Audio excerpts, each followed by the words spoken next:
প্রিয় দর্শক, নমস্কার, আদাব। সুনির্মল সেশনে আপনাদেরকে স্বাগত জানাচ্ছি। বেসরকারি শিক্ষা প্রতিষ্ঠানে শিক্ষক নিয়োগের ক্ষেত্রে অত্যন্ত তাৎপর্যপূর্ণ একটি চিঠি নিয়ে আমি আজকে কথা বলবো। এটি আসলে অত্যন্ত লজ্জার বিষয়ও, আবার এটি অ্যালার্মিং বাংলাদেশের শিক্ষা ব্যবস্থার জন্য।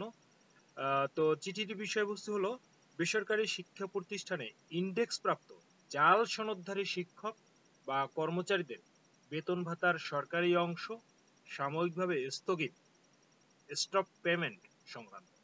1 অক্টোবর 2024 তারিখে গণপ্রজাতন্ত্রী বাংলাদেশ সরকারের মাধ্যমিক ও উচ্চশিক্ষা অধিদপ্তর এই চিঠিটি ইস্যু করেছে। চিঠিতে বলা হয়েছে, উপযুক্ত বিষয় ও সূত্রের আলোকে শিক্ষা মন্ত্রণালয় কর্তৃক নিম্নোক্ত শিক্ষক বা কর্মচারীর জাল সনদের সত্যতা যাচাইপূর্বক তথ্য প্রেরণ করা হয়েছে এবং উক্ত পত্রে জাল সনদধারীদের বিরুদ্ধে মোট 7টি বিষয়ে ব্যবস্থা গ্রহণের জন্য নির্দেশনা প্রদান করা হয়েছে। তৎপ্রেক্ষিতে ইতোমধ্যে এই অধিদপ্তর কর্তৃক যথাযথ প্রক্রিয়ায় কতিপয় ইন্ডেক্সধারী শিক্ষকের এমপিও সাময়িকভাবে স্থগিত করা হয়েছে। তালিকায় বর্ণিত এমপিওভুক্ত ও এমপিওবিহীন শিক্ষকদের বিরুদ্ধে শিক্ষা প্রতিষ্ঠান কর্তৃক গৃহীত উপরোক্ত 7টি বিষয়ের মধ্যে কি কি ব্যবস্থা গ্রহণ করা হয়েছে তার দফাওয়ারি জবাব 10 কর্মদিবসের মধ্যে এই দপ্তরে প্রেরণের জন্য নির্দেশক্রমে অনুরোধ করা হলো। শিক্ষা মন্ত্রণালয় নির্দেশিত 7 দফা কার্যক্রম: 1. জাল সনদধারী শিক্ষক কর্মচারীদের এমপিও বন্ধ এবং বিভাগীয় ব্যবস্থা গ্রহণের মাধ্যমে চাকরিচ্যুত করা। 2. অবৈধভাবে গ্রহণকৃত বেতন ভাতা সরকারি কোষাগারে ফেরত প্রদানের ব্যবস্থা গ্রহণ। 3. যারা অবসরে গেছেন তাদের অবসরের সুবিধা প্রাপ্তি বাতিল করা। 4. যারা স্বেচ্ছায় অবসর নিয়েছেন তাদের আপত্তির টাকা অধ্যক্ষ বা প্রধান শিক্ষকের মাধ্যমে আদায় করা। 5. বেসরকারি শিক্ষা প্রতিষ্ঠানের জাল সনদধারী শিক্ষক কর্মচারীদের অবসর ভাতা বা কল্যাণ ট্রাস্টের ভাতা বন্ধের প্রয়োজনীয় ব্যবস্থা গ্রহণের জন্য জাল সনদধারীদের তালিকা সংশ্লিষ্ট কর্তৃপক্ষের নিকট প্রেরণ করা। 6. জাল সনদধারীদের বিরুদ্ধে সংশ্লিষ্ট প্রতিষ্ঠান প্রধান কর্তৃক ফৌজদারি অপরাধের মামলা দায়ের। 7. জাল সনদধারীদের নিয়োগ কার্যক্রমের সাথে জড়িতদের বিরুদ্ধে বিধি মোতাবেক ব্যবস্থা গ্রহণ।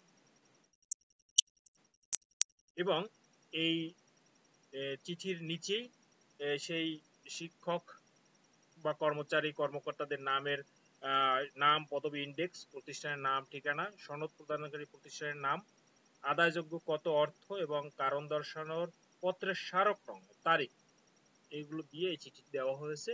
এখানে মোট 202 জন শিক্ষকের তালিকা রয়েছে। এই 202 জন শিক্ষকের নাম আসলে এখান থেকে সকলকে পড়ে শোনানো যাবে না, তাই আমি স্কোপ দেখছি, আপনারা এখানে পজ দিয়ে দিয়ে এই বিষয়টি দেখতে পারবেন।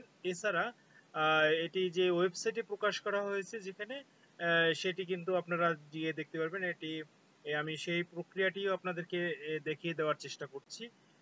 এটি মূলত মাওশির ওয়েবসাইট, আপনারা নিশ্চয়ই জানেন, www.dsac.gov.bd এই ওয়েবসাইটে পাওয়া যাবে।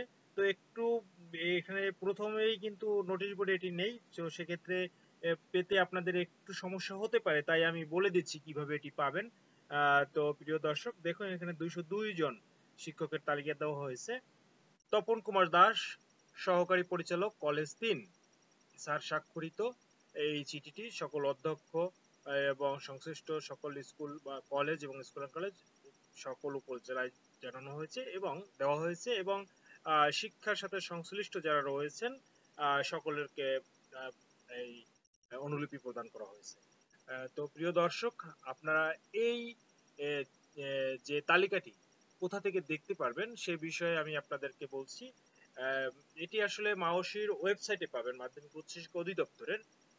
তো আমি সেখানে কিভাবে পাবেন সেটি একটু দেখাচ্ছি। যারা ব্রাউজ করতে জানেন তারা তো পারেনি, তারপরও একটু বলছি। আপনারা গুগল ক্রোম বা যে কোনো ব্রাউজারে dsac.gov.bd এটি দিবেন। এটি দিলে মাওশির যে ফ্রন্ট পেজটি পাবেন। এখানে নোটিশ বোর্ডে কিন্তু এটি পাবেন না, এখানে নোটিশ বোর্ডে ক্লিক করে কিন্তু পাবেন না। আপনারা চলে যাবেন একটু নিচের দিকে, যে আহ, যে এখানে যে আদেশ বা প্রজ্ঞাপন, এই আদেশ প্রজ্ঞাপনের মধ্যে যে কলেজ যেটি রয়েছে এই কলেজে চলে যাবেন। কলেজে গেলে এটি ক্লিক করলে কলেজের যে নোটিশগুলো আছে সেটি দেখতে পাবেন, এবং এখানে দেখেন ইস্যু নং 3644/12 বেসরকারি কলেজ। এখানে বেসরকারি শিক্ষা প্রতিষ্ঠানের ইন্ডেক্স প্রাপ্ত জাল সনদধারী শিক্ষক কর্মকর্তা বা কর্মচারীদের বিরুদ্ধে ব্যবস্থা গ্রহণ সংক্রান্ত এই পত্রটির মধ্যে এটি পাবেন। তো আপনারা আশা করছি এটি থেকে আপনারা জেনে নিতে পারবেন কারা কোন প্রতিষ্ঠানে কোন শিক্ষক এই জাল সনদ গ্রহণ করে শিক্ষকতায় নিয়োজিত রয়েছেন, বা তাদের বিরুদ্ধে কত টাকা ফেরত দিতে হবে, তাদের কি ব্যবস্থা নেওয়া হয়েছে এই বিষয়টি। তো প্রিয় দর্শক, সুনির্মল সেশনের মাধ্যমে আপনারা জানলেন বিষয়টি।